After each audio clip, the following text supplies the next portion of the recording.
Hey, bonjour Christian, comment tu vas? Bonjour Dan, ça va très bien et toi? Ça va, on se plaint pas, on se plaint pas. Une nouvelle semaine qui a commencé, et le Seigneur nous fait grâce. Amen, amen, c'est déjà Mhm. la fin de la semaine. Le temps est en Ex- train de passer vraiment vite ces Exactement, derniers temps. exactement. Comment s'est passée la semaine chez toi? Oh, pas mal, beaucoup Mhm. de moments Mhm. de foi. Hein, il Beaucoup de fallait moments de beaucoup de foi. Ok, prières ok, exactement à ok. cause de... On va parler Mhm. peut-être ici des Ok, situations qu'on traverse. ok. Alors, donc, Mhm. mais ouais, Dieu nous fait du bien. On continue à s'attacher à lui. Et de ton côté? Yeah, ça va, bon, c'est l'essentiel d'ailleurs, j'allais dire, mais le Seigneur nous fait grâce. J'ai remarqué Ouais. quelque chose, c'est ma femme qui me l'a fait remarquer et je viens de voir ça quand je suis en train de me regarder ici de la caméra, c'est que quand je suis fatigué, j'ai mon œil ici qui descend là et tout. So, là, je viens de me rendre compte qu'il est vraiment... So, yeah, j'ai passé une semaine assez, bon, pas tourmentée, Chargé. mais yeah, chargée et tout, tu dors pas assez. So, aujourd'hui, c'est mon week-end. Donc, j'ai jusque lundi avant de reprendre le travail. Pour récupérer. Yeah. Ah non, moi je commence à faire attention à ton œil droit. Yeah. C'est Divine qui m'a fait remarquer ça d'ailleurs. Je Ok. savais pas ça par rapport à moi-même. Comment ça?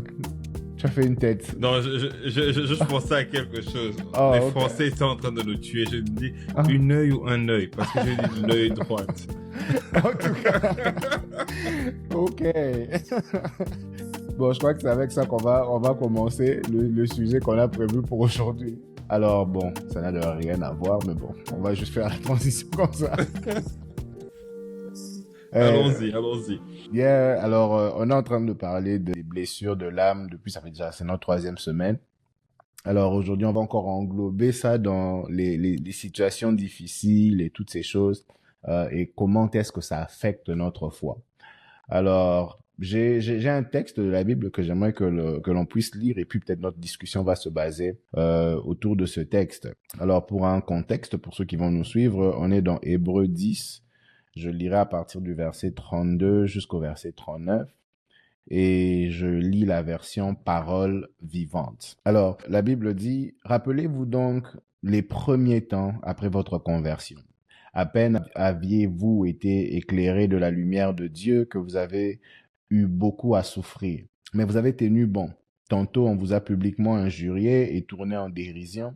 Vous avez eu à subir des persécutions et des mauvais traitements. Tantôt vous étiez prêts à soutenir ceux qui étaient traités ainsi et vous aviez pris part moralement à leur souffrance. Oui, vous avez témoigné votre sympathie aux prisonniers et vous avez accepté dans la joie d'être dépouillés de vos biens, car vous saviez que vous possédiez ailleurs des richesses plus précieuses et qui durent toujours. N'abandonnez donc pas cette ferme assurance à laquelle est promise une si grande récompense.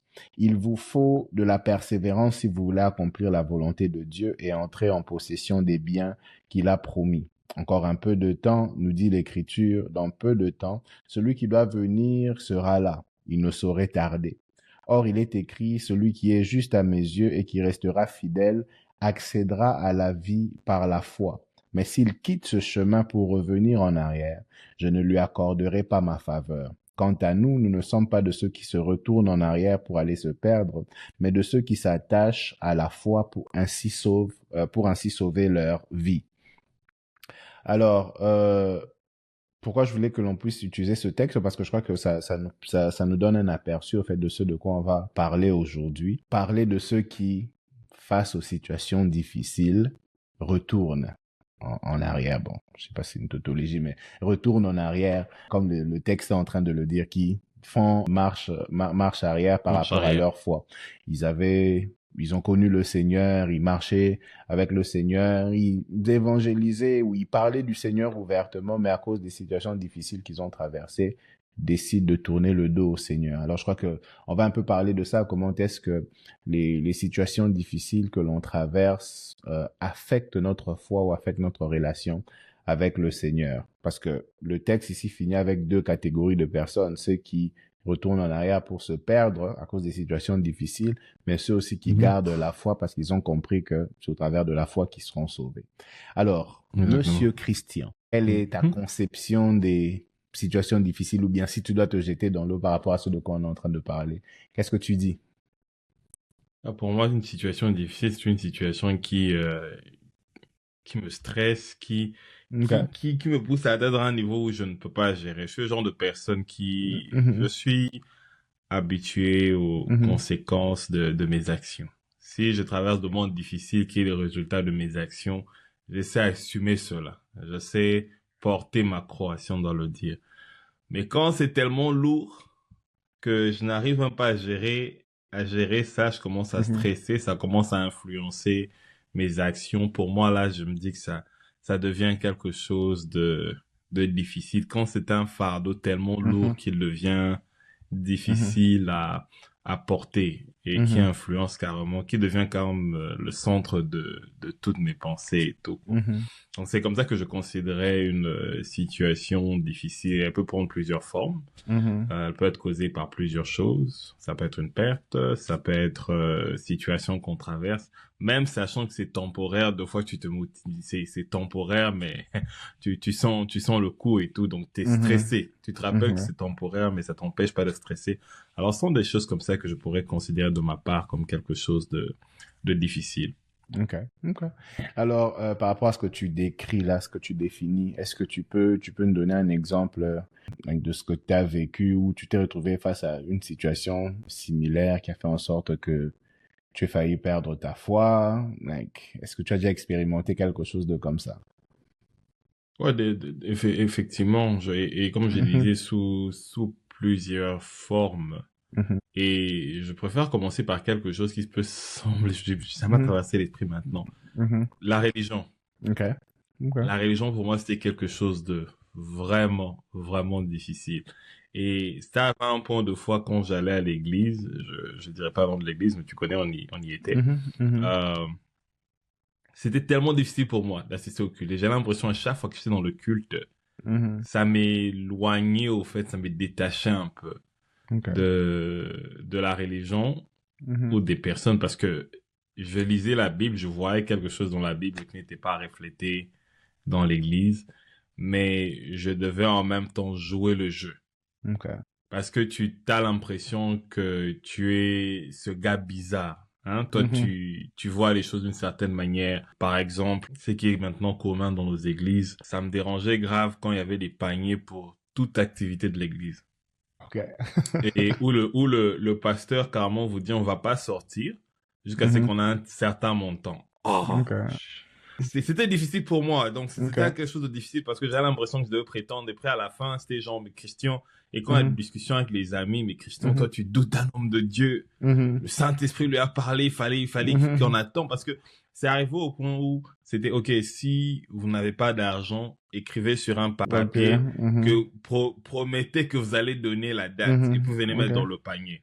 Ok. Et malheureusement, à cause de, comme je dis, la religion, il y a certaines personnes qui finissent par prendre cet Mhm. engagement-là, Mhm. alors que eux-mêmes sont en train de vraiment traverser de monde difficile. Ok. Et deux fois, on utilise le verset de la femme qui a donné son cinq sens Mhm. et et oui, ça peut arriver à certains cas où c'est Dieu qui t'inspire, tu sens que tu dois donner. Mais à deux fois, avec la poussée de la religion où on donne avec une certaine attente. Ok. Et ça devient comme, un peu comme si on voulait mettre Dieu contre mur. Mhm. Dieu, moi, j'ai pris cet engagement, on a payé si j'ai même risqué, on va pas manger à la maison. Les Mhm. enfants vont mourir de faim. Ok. Mhm. Toi, en retour, je sais que quand je vais donner à quelque chose qui viendra. Mhm. Et pour moi, en fait, et voir, c'est qu'on vendait, au fait, à Mhm. l'église. Et pour moi, c'est une situation vraiment difficile qui a commencé à me pousser à questionner même La ma foi. foi, en fait. Ok. Et lentement, heureusement, tu passes du temps dans la Bible, tu te rends compte Mhm. que il y a certaines choses avec la sagesse du Saint-Esprit qui te donnent du discernement, pour Ok. dire ça comme ça. Et ça peut être quelque chose, comme j'ai dit, vraiment anodin. Mais moi, Ok. ça a sérieusement travaillé ma foi. Mhm. Il y a eu aussi, je pense qu'il y a de monde difficiles. Je sais pas si Mhm. la foi ou quand tu ne vois pas la résolution Mhm. d'un certain problème dans un certain délai, Ok. Ok. ça peut bouger, je dirais affecter ta foi, mais ces gens, Zol et Lara Nzambe, tu vois, le Mhm. Seigneur, Mhm. depuis que j'attendais la réponse et tout, tu vois. Mhm. Situation, ouais, difficile dans ce sens-là. Parce que quand Dieu ne répond plus, et ne répond pas, t'as l'impression que, voilà, t'as eu à faire, moi, j'ai tombé plus dans le doute du sens, Mhm. Dieu écoute toujours, Alors, s'il ne répond pas, c'est que c'est moi qui ai fait quelque Quelque chose. chose. Et Ok. je dois vraiment me battre avec la grâce et la loi. Mhm. Parce que moi, j'étais un peu dans ma façon, dans la façon dont j'ai été élevé, dont je parlais des Mhm. conséquences de Mhm. mes actions. J'ai tendé plus à être dans la loi. Ok. C'est-à-dire, ma prière est répondue en fonction de mon attitude ou ma relation avec Dieu. Un Et du donc, Père quand... Noël. Exactement, exactement. T'es un méchant petit garçon, le Père Noël ne va pas te donner le cadeau. Exactement.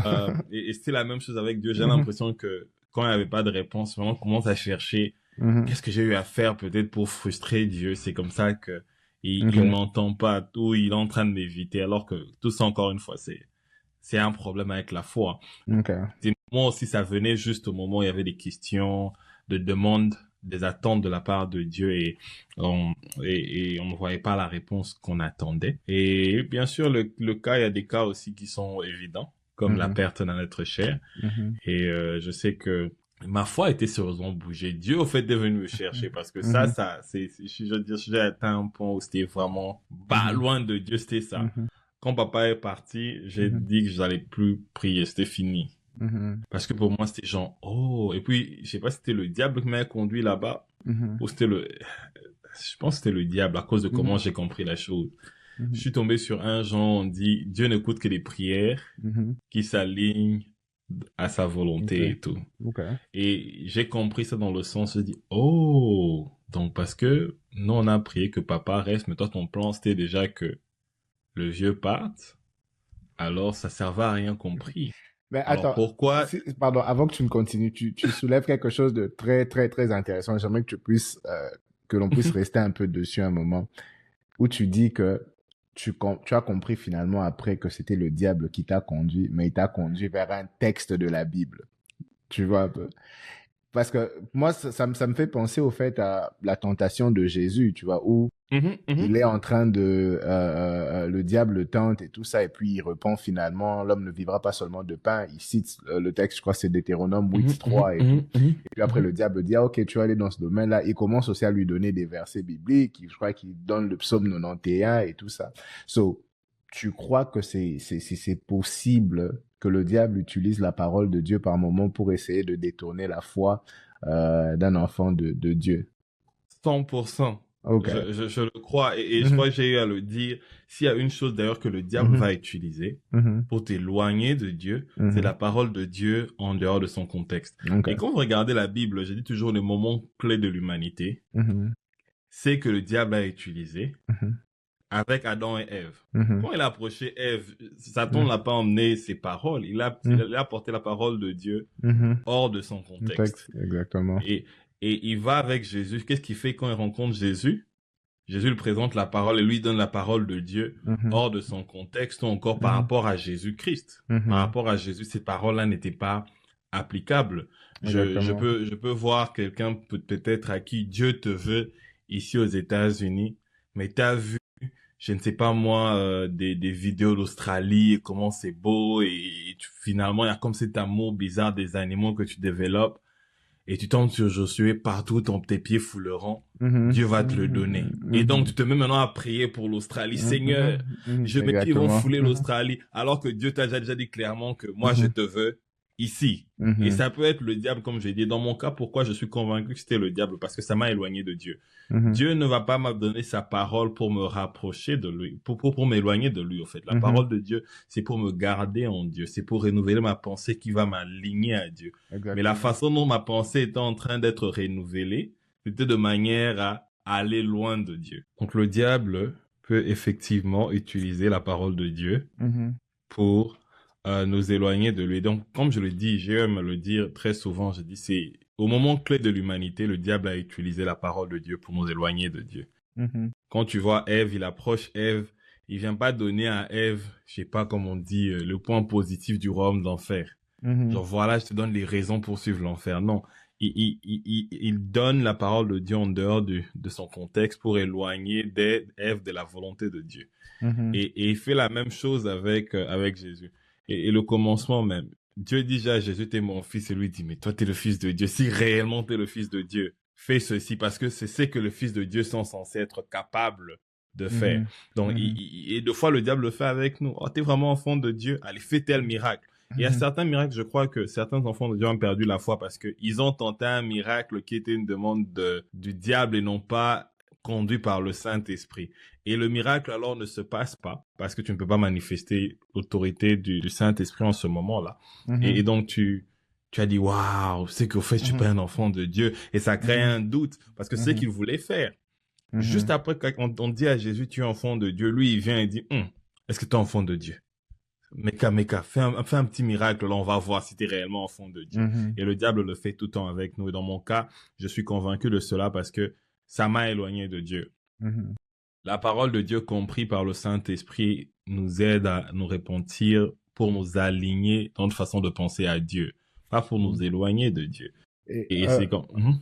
Pour ajouter quelque chose à ça, en fait, ça me rappelle quelque chose que l'on m'a dit une fois. C'est le président de la jeunesse de l'église et tout, qui me disait que la parole de Dieu est la vérité, mais la parole de Dieu dans la bouche du diable devient mensonge. Mensonge. Il disait que la parole de Dieu dit, par exemple, dans Jean 3,16, car Dieu a tant aimé le monde qu'il a donné son Fils unique, afin que quiconque croit ne périsse pas, mais qu'il ait la vie éternelle.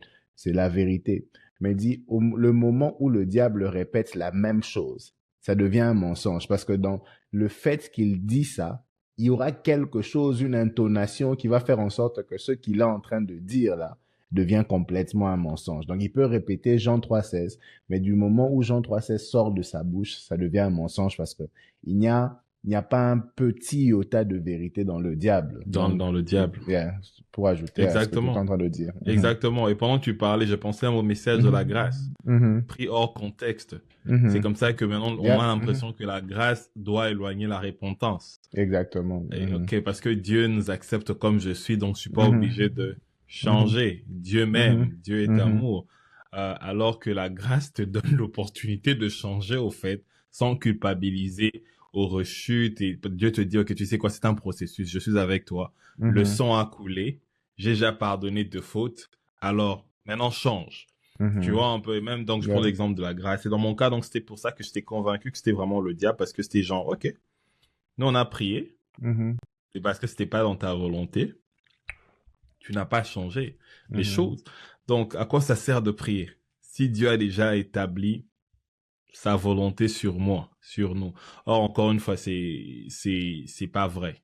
Parce que, à la création, s'il y a une chose que Dieu a donnée à l'homme et que Dieu ne contrôle pas, c'est notre volonté. C'est comme ça que le salut est un choix. C'est pas une obligation ou quelque chose dans lequel on marche parce que Dieu avait déjà choisi. Non, il dit, j'ai mis 2 chemins devant toi. La volonté est une chose que Dieu ne peut pas contrôler. C'est un choix. Et lui-même a voulu que ça soit comme ça. Quand il a décidé que l'homme devait gouverner la terre. Alors, encore une fois, le diable me donne ce passage, me donne l'impression que Dieu a déjà établi sa volonté sur nous. Donc, ça sert à rien de prier. Alors, je me dis, je vais plus à l'église. Et à cause de comment les choses se sont passées dans le contexte africain, la famille de papa et tout ça, la haine dans le cœur, c'était chaud. Et là même, maintenant on me dit, viens, on va aller à l'église. Je dis, mais j'ai la haine dans le cœur. Tu sais que la Bible nous dit dans Matthieu, c'est lui qui ne pardonne pas les fautes de l'autre, l'Éternel ne va pas le pardonner. Et je donne, quelqu'un qui vient me motiver à rentrer à l'église, je lui donne un passage.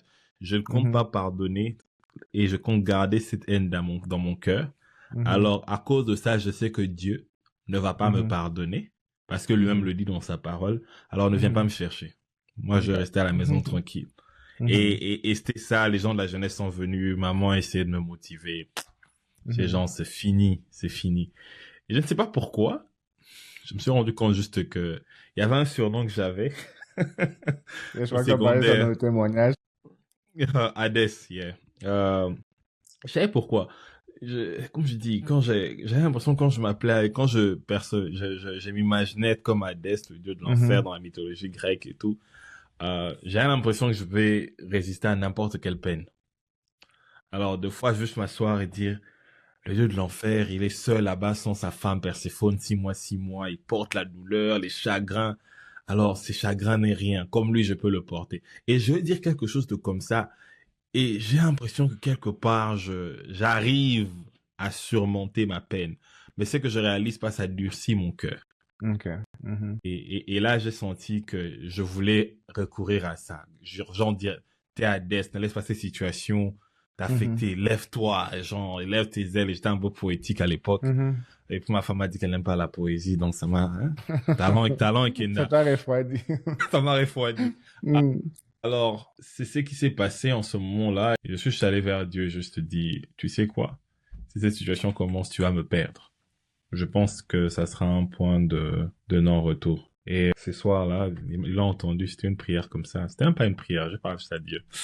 Tu vas me perdre, ça continue comme ça. Je vais atteindre un point de non-retour. Ce qui s'est passé, c'est que le pasteur est venu et il a entré, il a dit à quelqu'un ici qui a parlé à Dieu et dit à Dieu, si Dieu ne vient pas, c'est mort pour lui. Alors, je suis là pour cette personne. Tout le monde regarde. C'est qui? C'est qui? Je dis, c'est moi. Je l'avais dit vers 10 heures, je me rappelle 9 heures du matin. Et le pasteur est venu vers 21 heures à la maison avec sa femme et son enfant. Pasteur Joseph, sa femme c'est Marie, leur enfant c'est Emmanuel. Euh, yeah, il m'a aidé avec la prière de Pierre. La prière de Pierre, quand il marchait sur l'eau, il a perdu la foi. Il a commencé à se noyer. Il a tendu la main et dit, Jésus, aide-moi. Et il m'a demandé de faire cette prière-là. Et on est sorti. On est sorti de là et tout. Et ça m'a aidé. C'était vraiment ce moment-là qui a commencé mon retour à aller vers Dieu. Et j'ai dit, Dieu m'a cherché. Il y a eu des situations où je fouillais. Mais, mais les gens, comme ils allaient me chercher, c'était quoi? Je savais pas c'était quoi leur problème. Quelqu'un ne veut pas aller.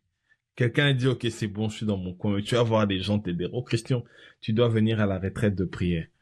Et tu dis, ah non. Et puis, au départ, ces gens, non, je veux pas aller. Puis après, une autre étape de prière, une autre retraite de prière à la maison. Et celui-là, je me rappelle, celui-là, je me souviendrai toujours parce Mhm. que j'étais grave fâché. Mhm. Comme je dis, j'ai fait cette prière-là, mais il y avait toujours quelque chose. Comme Mhm. le premier pas. Puis je me suis Mhm. arrêté là. Et ce que Dieu fait, c'est qu'il y a le fou gospel qui décide d'avoir retraite à la maison. Et maman dit OK, pas de problème. Et ils me disent, Christian, il faut pas dormir en chambre. Parce que je crois, non, on leur a donné la chambre, non dormir au salon. On dit, Christian, faut pas dormir au salon, parce que à 23 ans, on n'aimerait pas réveiller le maman et les autres. Dors avec nous en chambre, comme ça, quand on se réveille, on va tout sortir pour prier. On se dit, oh, c'est bon. Vers 22 heures, quand les gens étaient distraits, là, je sors de la chambre, il n'y a pas de courant, je vais rester au salon. Je dis, ok, ils vont pas me déranger. Moi, cette retraite, c'était pas dans mes projets, je suis pas là. Je te dis à 23 heures, Christian, je dis, mais vous avez dit que vous n'allez pas déranger. Oh, je suis sorti en boudin, je te dis. Et Dieu m'a parlé durant cette retraite-là, des choses que je vois aujourd'hui. Et était genre, yeah, il est allé vraiment me chercher, ces dieux-là. Et donc, yeah, Mhm. ça, c'est une situation dans laquelle j'ai vraiment eu à perdre ma foi avec mon père. Yeah. C'est intéressant que tu parles de ça en termes de situations difficiles et tu as même décrit comment est-ce que ça t'a emmené à perdre la foi et Dieu merci, le Seigneur t'a récupéré. Et je pense que une des grandes choses en termes de situations difficiles, et tout, on ne saura peut-être pas tout citer, mais tu as mentionné ça, la perte d'un être cher emmène souvent ce genre de réaction où on remet tout en question, on remet Dieu en question, on remet le sens de la vie en question et chacun d'entre nous d'une manière ou d'une autre passe par là et je pense que le diable nous connaît aussi. Genre, et il sait quel bouton appuyer pour faire ressurgir certaines questions concernant l'existence de Dieu, concernant la bonté de Dieu, concernant son amour pour nous, concernant ses projets pour nous. Parce que je pense que ce sont toutes ces choses que le diable essaye d'utiliser. Et soit il va venir bafouer la question de l'existence de Dieu. Tu as des gens qui, à un moment donné, croyaient que Dieu existait et puis après, ils croient plus en son existence. De l'autre côté, tu as des gens qui croient en l'existence de Dieu, mais qui ne croient plus en son amour ou en ses projets de bonheur pour eux et tout, là, qui n'en fait qu'à sa tête. Je pense que c'est peut-être là où tu te retrouvais et tout ça. Et moi, je veux dire aussi que c'est arrivé de la sorte et tout. J'ai perdu mon père. C'était pas, j'ai pas fait face aux questions existentielles à ce moment-là. Mais les questions existentielles sont venues like, vraiment en 2021 et tout ça après la perte de Nouria et tout. Et c'était genre like, toutes ces questions que tu te poses en termes de like, est-ce que Dieu c'est pas sur l'existence de Dieu parce que j'ai vécu tellement des choses et tout qui font Que en tu peux sorte même pas que douter de, yeah, je veux exactement. pas douter de l'existence de Dieu, mais c'était genre, like, est-ce qu'il se soucie même de nous et tout, tu vois un peu. Est-ce il se soucie de moi. Et tu vois, là, je me dis, c'est quoi ce plan où tu laisses quelqu'un qui vient, like, à peine de 2 ans à peine se marier, il a un enfant de 1 année et un autre qui vient de naître et tout. Like, qui fait ça, au fait? Qui, Mhm. en ayant réfléchi et tout ça, like, peut faire quelque chose de comme ça, tu vois. Et à ce moment-là, en fait, tu te dis, ça sert à quoi de servir quelqu'un de comme Mhm. ça et tout? Ça sert à quoi de prier? Et je m'appelle, bon, vous n'avez peut-être pas vu ça, je vous ai pas vraiment montré ça et tout, mais c'est sûr que vous avez peut-être commencé à sentir il y a quelque chose qui va pas avec notre gars ici et tout. Et ce qui fait que entre like, septembre après l'enterrement jusqu'à avril, like, pendant ce laps de temps-là, like, il y a des choses que j'ai eu à faire et tout ça, like, j'étais dans un état un état d'esprit et tout où, genre, je pouvais pas me reconnaître personnellement. Et je crois que même en termes du ministère, pendant tout ce temps-là, c'est-à-dire que je pouvais pas prêcher. Je pense qu'on a fait, yeah, yeah, yeah. On a d'abord fait un long moment sans qu'on puisse avoir like, les prières et tout ça. Et puis après, je t'ai dit que je pouvais pas prêcher, que tu allais prêcher et tout ça parce que à un moment, c'était like, moi-même, je me posais des questions et tout ça. Et puis après, je suis allé m'embrouiller dans quelque chose de compliqué qui a fallu me détourner aussi de beaucoup de choses et tout ça. Mais bon, Dieu merci.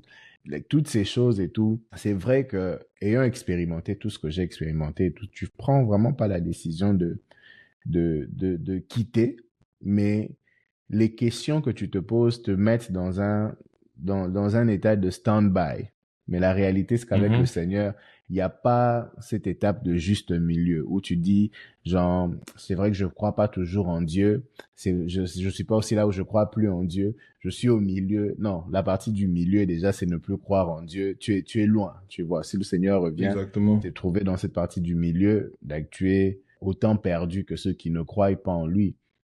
Alors, ce qui te sort, parce que là, c'est de ça que j'aimerais qu'on puisse parler maintenant et tout, comment pallier à ça? Parce que la réalité, c'est que on va toujours rencontrer des moments difficiles ici sur Terre. Tu vois, que ce soit avec la perte d'un autre être cher, que ce soit, je sais pas, la perte d'un travail, que ce soit like, des situations de maladie ou bien des situations où on te crée des problèmes, on crée une histoire contre toi, on invente une histoire contre toi.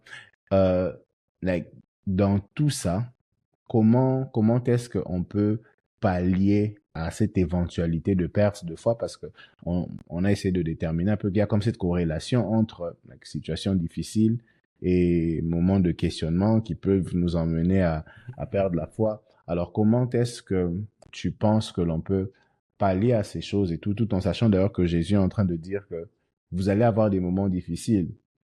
Je vais lire ça, c'est dans Jean 16, 33. Voilà. Voilà, la Bible dit que il fallait aussi que je vous dise aussi cela. Non, il fallait que je vous dise aussi cela pour que vous trouviez la paix dans la communion avec moi. Dans le monde, vous aurez à souffrir bien des afflictions, mais prenez courage. Moi, j'ai déjà remporté la victoire sur le monde. Donc Jésus est clair. Il dit, je vais vous dire quelque chose pour que vous puissiez avoir la paix dans la communion que vous avez avec moi. Parce que dans le monde dans lequel je suis en train de vous laisser, dans le monde où vous êtes en train d'aller, vous allez rencontrer beaucoup d'afflictions. Vous allez rencontrer beaucoup de problèmes. Mais je vous dis ça pour que vous puissiez avoir la paix avec moi. Mais sachez aussi que j'ai déjà remporté la victoire sur le monde. D'accord, exactement. Alors, en ayant connaissance de cela, parce que moi j'ai déjà mon élément de réponse et tout par rapport à ça, mais j'aimerais avoir un peu ta pensée sur la question. Comment pallier au fait à ce fait de perdre la foi pour éviter de ne pas tomber dans ce que Paul ou l'auteur du livre aux Hébreux est en train de dire que nous ne sommes pas de ceux qui abandonnent la foi pour retourner en arrière, mais de ceux qui gardent la foi et sauvent leur âme. Alors, comment garder la foi face à l'éventualité des situations difficiles que on rencontrera sur la terre? Le, quand, c'est quoi les passages qu'on a lus? de Mhm. Hébreux 10, Mhm. 32, déjà là, Mhm. Mhm. on a un élément de réponse au fait. Mhm. Souvenez-vous de ces premiers jours, version Summer, Mhm. où, après avoir été éclairé, Mhm. vous avez soutenu un grand combat au milieu de souffrances. Il y Mhm. a, pour moi, le moment où il dit que nous sommes éclairés, Mhm. c'est au fait aussi avoir la révélation, la compréhension Mhm. de la volonté de Dieu, ou comprendre au fait comment Dieu c'est qui est important pour Dieu. Parce que c'est Mhm. aussi attaché au verset 24, on dit partie B. Bon, je vais tout lire. En effet, vous avez eu de la compassion pour les prisonniers, vous avez accepté avec joie l'enlèvement de Mhm. vos biens, sachant que vous avez de biens meilleurs qui durent toujours. Donc, éclairé dans le sens où on comprend au fait que ce qui est important pour Dieu, c'est ce qui se trouve dans l'éternité, Mhm. notre âme dans l'éternité, notre succès dans l'éternité. Je crois que t'as mentionné cela. Et on a évoqué cela dans notre podcast ici. C'est Mhm. pas forcément le promesse terrestre, Mhm. mais c'est la promesse de la vie éternelle et sachant qu'on Mhm. obtiendra quelque chose là-bas. Avoir cette compréhension-là, avoir Mhm. cette connaissance-là, c'est ce Mhm. qui nous éclaire déjà Mhm. pour nous permettre d'être forts durant le moment de souffrance. Mhm. On ne dit pas ici, je ne dis pas ici pour nous retirer les douleurs de moment de Mhm. souffrance. Non, ça sera là. Mais c'est Mhm. pour nous aider à ne pas perdre la foi. Parce que comme tu l'as dit, Jésus n'a jamais exclu Mhm. la souffrance pour ceux qui le suivent. Au contraire, il dit Mhm. à cause de moi, ça sera Mhm. même pire. Et je pense que quelque part, quand on perd la foi, c'est parce que on réalise pas qu'il y a quelque chose de plus précieux, au fait. Je ne dis Exactement. pas que c'est qu'ils étaient, je pense aussi, si c'est pendant que tu parlais, c'est quelque chose de plus que j'allais ajouter pour le monde difficile qui touche généralement notre foi, c'est quand quelque chose qui est précieux pour nous, Mhm. nous est retiré. Ok.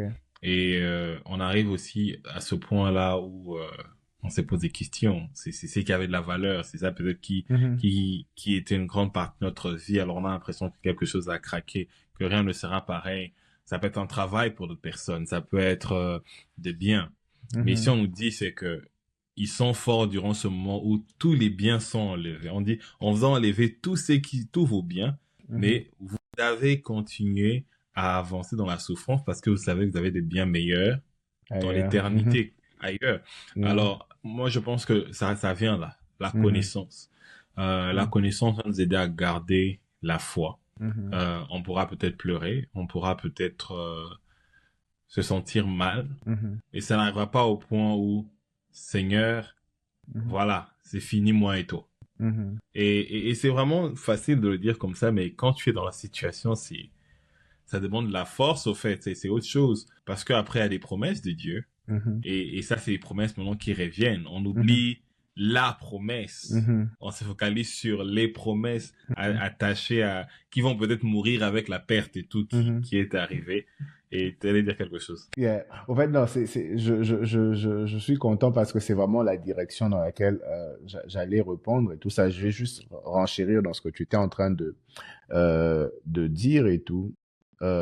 J'ai écrit quelque chose earlier pendant que j'étais en train de préparer ça, mais je vais lire Hébreu 11, c'est la suite d'ailleurs de Hébreu 10 qu'on était en train de lire, à partir du verset 8. Ce serait une assez longue lecture, mais après je vais lire ce que j'avais écrit.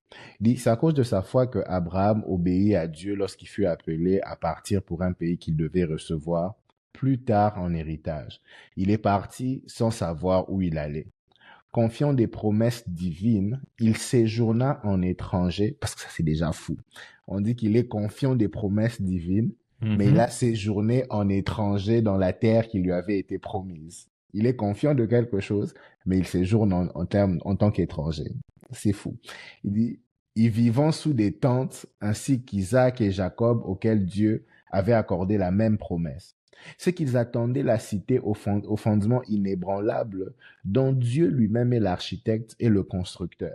Grâce à sa foi, Sarah, elle aussi, qui était stérile, fut rendue capable d'avoir un enfant, alors qu'elle en avait depuis longtemps dépassé l'âge. Elle eut confiance dans la fidélité de celui qui lui avait promis et crut qu'il tiendrait parole. C'est ainsi que d'un seul homme qui de plus est, d'un homme qui est déjà marqué par la mort, sont issus des descendants aussi nombreux que les étoiles du ciel et que les grains de sable qu'on ne saurait compter sur le rivage de la mer. Tous ces patriarches sont morts en croyant à l'accomplissement des promesses qu'ils n'avaient pas vu se réaliser de leur vivant. Ils les ont seulement entrevus et salués de loin, reconnaissant qu'ils étaient eux-mêmes étrangers et voyageurs sur cette terre. Des gens qui parlent ainsi font comprendre par là qu'ils sont en quête d'une patrie. En effet, s'ils avaient eu la nostalgie du pays dont ils venaient, qu'est-ce qui les Mhm. empêchait d'y retourner? Non, en fait, c'est d'une meilleure patrie qu'il désirait, c'est-à-dire la patrie céleste. Aussi Amen. Dieu ne juge-t-il pas indigne de lui de se faire appeler leur Dieu, le Dieu d'Abraham, d'Isaac et de Jacob, et leur a préparé une cité dans les cieux. Et c'est là où ça devient intéressant. À l'heure de l'épreuve, c'est la foi qui permit à Abraham d'offrir Isaac en sacrifice. Oui, il allait immoler son fils unique, porteur des promesses que Dieu lui avait faites. En effet, il lui avait été dit, c'est par Isaac que tu auras une descendance portant ton nom. Il pensait que même si Isaac était mort, Dieu était assez puissant pour le ramener à la vie. Et dans un sens, c'est comme par une résurrection d'entre les morts que son fils lui a été rendu. Pour nous, Mhm. cet événement a un sens symbolique. Il préfigurait la résurrection de Jésus, le Fils unique de Dieu. Non, je vais lire ce que j'ai écrit parce que c'est le livre d'Hébreu, comme j'ai dit, j'ai vraiment commencé à le dévorer, surtout le chapitre 10 et 11 là et tout, Mhm. euh, pour ne pas perdre la foi face aux situations difficiles. Au fait, comme tu as mentionné, c'est avoir la pensée de l'éternité. Alors voici ce que j'ai écrit. Avoir la pensée de l'éternité, c'est apprendre à vivre sous des tentes dans un lieu où tu dois placer les fondements parce que tu reconnais que ta véritable demeure se trouve auprès du Seigneur. Je vais répéter. Avoir la pensée de l'éternité, c'est apprendre à vivre sous des tentes dans un lieu où tu dois placer des fondations parce que tu reconnais que ta véritable demeure se trouve auprès du Seigneur. N'avoir aucun attachement, si ce n'est l'attachement à Dieu et à la cité céleste. C'est ça, avoir la pensée de l'éternité. Nous devons traiter tout ce que Dieu nous donne, comme Abraham a traité Isaac. Ne pas hésiter à lui rendre, quand bien même il y a une promesse attachée à la personne, à la chose ou à la relation. Dieu sait ce qu'il fait. C'est pourquoi le verset 19 de Hébreu 11 dit qu'il savait que Dieu allait le ressusciter. Deux choses sont importantes pour tout enfant de Dieu. Bon, deux choses, mais deux personnes, une personne et une chose. La première personne importante, c'est Dieu, et la deuxième personne, c'est la place, notre place dans la nouvelle Jérusalem. Le reste, c'est la cerise sur le gâteau de notre voyage vers l'éternité. Alors, ce que je veux dire par ça, c'est quoi? Avoir la pensée de l'éternité, c'est apprendre à vivre dans des tentes, dans un lieu où tu devais établir les fondations et tout. C'est exactement ce que les pères de la foi ont fait. Ils arrivent dans le lieu que Dieu leur avait promis, mais ils n'établissent pas leur domicile là-bas et tout ça, ou bien ils n'établissent pas, ils ne placent pas des racines et tout, parce que l'auteur du livre aux Hébreux est en train de dire quoi que ils avaient en tête une autre cité dont les fondements étaient célestes et dont Dieu était le constructeur. C'est comme ça qu'ils n'ont pas cherché à s'attacher à la promesse. Et c'est cette même conception qui permet à Abraham d'ailleurs de donner Isaac, quand bien même il savait que la promesse était attachée à ce Ah, fils. Pourquoi? Isaac. Parce que Mhm. sa conception, en fait, c'était la personne la plus importante, c'est Dieu, mais la personne la plus importante aussi, c'est la cité céleste où on est en train de chercher à partir. Isaac était comme la cerise sur le gâteau dans le plan que Dieu voulait faire avec lui dans son voyage vers l'éternité. Et il avait tellement confiance en Dieu qu'il se disait que le Dieu qui m'a parlé est fidèle. Il a dit qu'il allait accomplir par ce fils ici. So, je n'ai aucun problème à le donner parce que je sais que Mhm. si ce qu'il a dit est vrai, d'une manière ou d'une autre, Il va le faire. il va ressusciter cet enfant et tout. Et je pense que c'est ça la conception. Ça peut sembler et c'est là où ça devient un peu compliqué parce que, like, imagine perdre une femme, un enfant ou toutes ces choses avec un travail ou toutes les choses que le Seigneur nous donne. Le Seigneur t'a promis qu'il allait t'élever et tout ça, mais imagine Dieu essayer de reprendre l'élévation qu'il t'avait donnée. Alors, Imagine. tu ne perds pas la foi à cause de ça parce que si dès le départ tu as les bonnes fondations et tout ça, c'est-à-dire la pensée de l'éternité, même dans l'élévation que tu as de la part du Seigneur ou dans la relation que tu as du Seigneur, dans toutes les choses que Dieu t'a données, tu n'établis pas vraiment des fondations parce que tu sais que ces choses ne sont que la cerise sur le gâteau vers ton voyage de l'éternité. La chose la plus importante, c'est le gâteau. Le gâteau, c'est le voyage et tout ça. Et dans ce voyage, tu as ta relation avec Dieu, mais tu as aussi cette conception que je ne dois pas perdre ma place dans la cité céleste que j'ai acquise par Jésus-Christ. Alors, toutes les autres choses, c'est la cerise que l'on ajoute sur le gâteau. Et ne pas avoir la pensée de l'éternité, c'est quelqu'un qui, on lui présente un gâteau avec la cerise, il est beaucoup plus attiré par la cerise que par le gâteau. Tu vois un peu?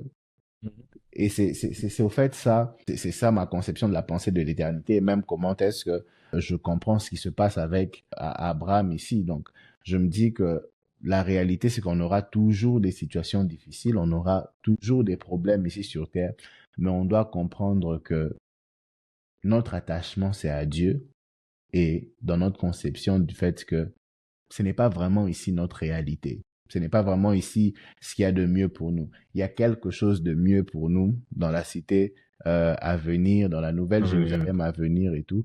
Et je ne vais pas faire quelque chose ici qui va gâcher ma place dans ce lieu d'éternité. Donc c'est ça que je vois un peu comme pensée de l'éternité. C'est ça qui, moi, personnellement, m'a aussi aidé pour ne pas être de ceux qui abandonnent la foi pour se perdre, mais de ceux qui essayent de la garder pour confirmer une place dans la cité céleste. Donc c'est un peu ça que je voulais ajouter. Et pour ajouter aussi à ça, en fait, le passage qui m'était venu à l'esprit avant qu'on commence ce podcast, et c'était Marc 8:35, où Jésus le dit aussi, il dit, celui qui veut garder sa vie, perdra sa vie, mais celui qui accepte de perdre sa vie va la gagner. Et encore, ça revient à ce que tu as de précieux avec toi. Exactement. Et je pense même à l'homme riche, le jeune homme riche, qui il avait accompli la foi. Et on lui dit, ok, laisse, parce que c'est vraiment ça. Il y a Jésus, il y a ce qui est précieux pour toi dans ce monde, alors laisse. Et l'effet de Jésus, c'est qu'il y a de plus précieux pour toi. Et genre, ah, Jésus, moi et toi, c'est pas comme ça. Et je pense que c'est ça. Et c'est que des fois, les gens ne réalisent pas, et je le dis deux fois clairement parce que le chrétien doit l'entendre. Certaines de ces personnes qui perdent la foi et vont dans le monde, c'est parce que quelque part, ils ont trouvé dans le monde ce qui était précieux pour leur cœur. Exactement. Et donc, pour eux, c'était pas l'éternité. Pour eux, c'était peut-être pas Jésus, c'était peut-être avoir de l'argent. Et se rendre compte que s'il suit la volonté de Dieu, le plan que Dieu a pour lui, là, ça ne va pas aller. Alors, il préfère suivre le diable et avoir ce qu'il voulait sur terre. Et c'est triste, c'est comme ça que j'ai dit, mais pour moi, c'est comme ça, c'est que je pense avec l'exemple de la cerise avec le gâteau. C'est comme ça que je pense que le problème, ça c'est un autre point qu'on va évoquer, j'aimerais introduire ici, on va avoir le temps. Mais la raison, c'est pour laquelle la foi de plusieurs, comme je dis, est touchée, c'est parce qu'au fond, ce qui est précieux, c'est pas Jésus, c'est pas la vie éternelle. Et ça, c'est le fois causé par le type d'évangélisation que l'on donne. Ah, exactement. C'est causé par le fait que les gens prêchent ou encore partagent leur religion et pas le royaume de Dieu. Et ça revient à ce que Jésus dit aux pharisiens, vous êtes la raison pour laquelle le royaume de Dieu n'avance pas. Vous êtes en train de bloquer l'avancement. Et c'est intéressant, Jésus n'a pas dit ça aux athées. Il dit ça aux pharisiens que vous êtes en train de stopper l'avancement du royaume de Dieu. Il leur dit, vous faites des disciples pour votre religion. pas Mhm. pour le royaume de cieux. Et aujourd'hui, dans notre génération, malheureusement, c'est ça. La cerise, on parle plus de la cerise que du gâteau. Et c'est comme Exactement. ça que les gens maintenant sont attachés à la cerise et Mhm. non pas au gâteau. Et quand la Exactement. cerise manque, mais que le Mhm. gâteau qui est censé être là est là, et tu dis, Exactement, ah non, yeah. non, moi j'aime pas le gâteau, moi j'aime juste Exactement. la cerise. S'il y La a pas, série. la cerise, s'il y a pas de cerise, bon, le gâteau, il sert à rien pour moi. Et Exactement. Mhm. c'est vraiment ça, en fait, parce que quelque part, le message qui est prêché, c'est, hey, si tu viens ici, Mhm. tu auras de la thune avec Mhm. Jésus-Christ. Si tu viens ici, ton problème sera résolu. Et tout, oui, Dieu résout les Mhm. problèmes. Mhm. Donc, don't get me wrong. Dieu Mhm. résout le problème. C'est pas Mais l'évangile. c'est pas l'évangile. C'est pas Mhm. ça. C'est pas la raison pour laquelle tu viens vers Dieu. In Mhm. fact, Dieu va te donner les problèmes que tu as besoin de traverser pour te forger. Exactement. Mhm. Et c'est ça, en fait. Et c'est comme ça que tu vois même la repentance. C'est intéressant quand tu as des gens qui te disent, non, moi, je viens vers Jésus, mais je suis pas, Jésus, il était too much. Il était de Mhm. trop, il exagérait. Moi, je veux pas être comme ça, Mhm. mais tu t'appelles chrétien, comme Christ, Mhm. Mhm. Christian. Mhm. Et tu es censé être un témoignage, un Mhm. exemple de ce que Jésus était, où les gens peuvent te voir et dire, oh, et ce gars-là, il se Mhm. comporte comme le gars dont on a lu là. Tu Mhm. vois un peu. Et de fois, ça peut avoir un sens de folie. Aujourd'hui, ça m'étonne, les enfants de Dieu ont peur d'être considérés comme des fous. Dans le sens où ils disent, mais non, je veux pas comprendre que je suis extrême, que je suis un peu fou. Mais Dieu te dit Dieu dit, écoute, ma sagesse est une folie pour les hommes. Alors, quelqu'un qui s'aligne avec la sagesse de Dieu, c'est normal que les hommes te prennent pour un fou. Et donc, comme je Exactement. dis, pour moi, ça va aussi dans ce problème où nombreux sont en train de perdre leur foi. Parce qu'au Mhm. début, déjà, à la fondation, Mhm. c'était la cerise qui a été prêchée et non pas le gâteau. Exactement. Mhm. Et ça, c'est... Et, Yeah. Non, vas-y, finis. Mhm.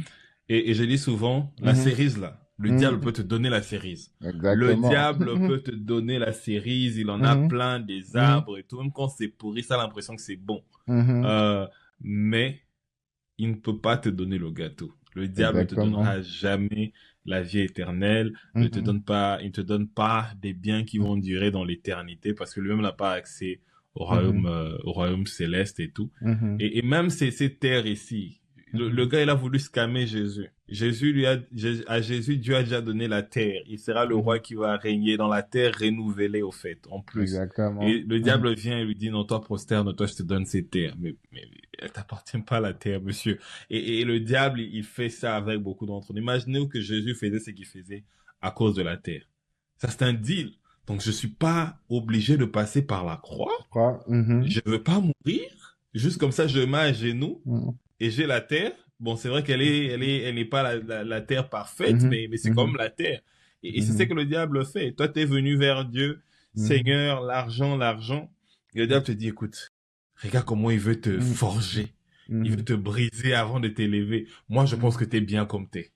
Si tu me Mhm. suis là, maintenant même, Mhm. pas, Tu vois tu as ça l'argent directement. Mhm. directement. Oh, moi, je suis serviteur de Dieu. T'es pressé, tu veux avoir un méga church. Because it's happening. Ça arrive. Mhm. Mhm. Le diable te dit, bon, écoute, dis-lui un peu ta parole, là. Sois un Mhm. peu, hein, tendre, et moi, je te donne des membres. Tu auras 2000 membres dans ton église. C'est ce que tu veux. Oui. Donc, toi, parce que tu veux même aider Dieu pour accomplir la mission que Dieu t'a donnée. Parce que ton souci, c'est pas Dieu. Ton souci, c'est Exactement. pas, ce qui est précieux, la vie éternelle. Ton souci, c'est, je veux qu'on m'appelle grand homme de Dieu, que je veux Que ce avoir soit 3000 reconnu. membres. Exactement, que je sois reconnu. Je veux cette Mhm. célébrité-là et tu finis par t'aligner avec le diable. Mhm. Et il y a beaucoup de cas comme ça. Donc, tout ça sont des exemples pour moi de problèmes de fondation de cerises. J'aime juste Yeah. l'exemple de la cerise et le gâteau. Je vois juste Mais une grosse cerise et le gâteau. exactement. Non, mais c'est, ça m'a rappelé ce que quand tu es en train de parler de ça, ça m'a rappelé au fait, la finalité de la tentation dans le jardin d'Éden. Et je crois que tu as commencé avec ça. Je crois que c'est aussi important et intéressant que l'on finisse avec ça. Après que le diable ait raconté tout ce qu'il a raconté, la Bible dit quelque chose d'intéressant concernant Ève. La Bible dit que Ève vit que le fruit était agréable à la vue et agréable pour donner l'intelligence et tout.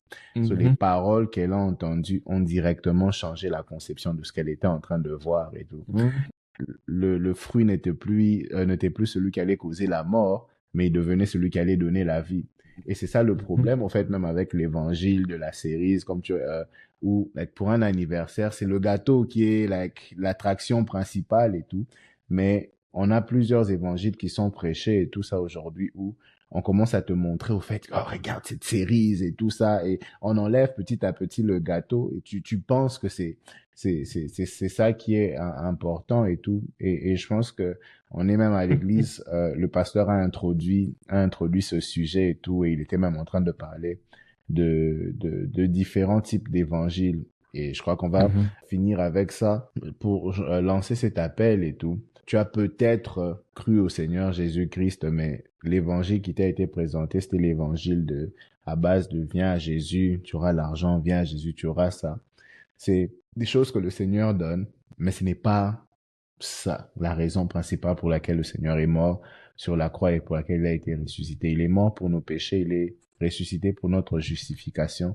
Et c'est important que tu puisses comprendre ça, que Jésus a donné de sa vie pour que tu puisses être réconcilié au Père et avoir une place dans la nouvelle Jérusalem, dans la cité à venir. Ce qui fait que tu peux rencontrer des situations difficiles, mais si tu as conscience que ce n'est que temporaire, ton temps ici, il est temporaire, il y a quelque chose de plus grand que le Seigneur a prévu pour toi. Et c'est pour ça que tu dois t'attacher à lui. C'est ça le véritable évangile. Amen. Croire Amen. que Jésus-Christ est mort pour tes péchés et qu'il est ressuscité pour ta justification. Il est à la droite du Père en ce moment. Pour cela, il prépare une place pour nous dans la cité à venir. Et j'aimerais simplement t'inviter à faire cette prière très simple pour lui dire, Seigneur, je reconnais que tu es mort sur la croix pour mes péchés et que 3 jours après, le Seigneur t'a ressuscité et tu es ressuscité pour ma justification. Aujourd'hui, je te donne ma vie et je veux vivre pour toi. Je suis conscient que je ne pourrai pas le faire seul. C'est pourquoi je demande l'aide de ton esprit. Je demande l'aide de ton esprit dans ce voyage vers l'éternité. Je demande l'aide de ton esprit, que ton esprit puisse m'enseigner en toutes choses, que ton esprit me révèle la vérité, que ton esprit m'aide, que ton esprit me transforme chaque jour de gloire en gloire en la même image que toi, pour que ce jour-là, lorsque je me tiendrai devant toi, que j'entende bon et fidèle serviteur, entre dans la joie de ton maître. Merci de m'avoir sauvé, merci de m'avoir racheté. Au nom de Jésus, Amen. Amen. Amen. Amen. Amen. Si tu as fait cette prière, crois-moi, aujourd'hui tu es dans la famille du Seigneur. Il y a une fête dans le ciel Amen. Amen. pour toi. Le ciel se réjouit.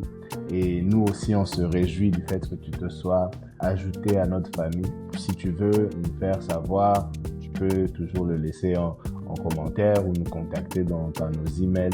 Je crois que on va mettre ça, notre producteur va mettre ça quelque part. Il va mettre les endroits où tu peux nous contacter et partager avec nous l'expérience que tu as faite. Alors, Christian, je ne sais pas si tu as un mot de la fin avant qu'on dise au revoir à nos auditeurs et à, je sais pas, pour YouTube, on dit téléspectateurs. Je te dis, je suis en train de rire à cause de ça. Mhm. Quel que soit comment bon on vous dit que la cerise est, s'il vous plaît, le gâteau, c'est ça qui compte. Et donc, vous Exactement. allez donner votre vie à Dieu. Mhm. Recherchez ce qui vous accroche à Jésus-Christ. Venez-vous vers lui. Et apprenez à le connaître, en fait. C'est Jésus-là, auquel vous avez décidé de croire. Et plus vous apprenez à le connaître, plus vous attachez à lui. Et ce qu'il vous donne devient juste un plus. Amen. Donc, que Dieu vous bénisse abondamment et voilà, passez une très très bonne soirée. On va se voir à la prochaine avec le frère Pasteur Dan.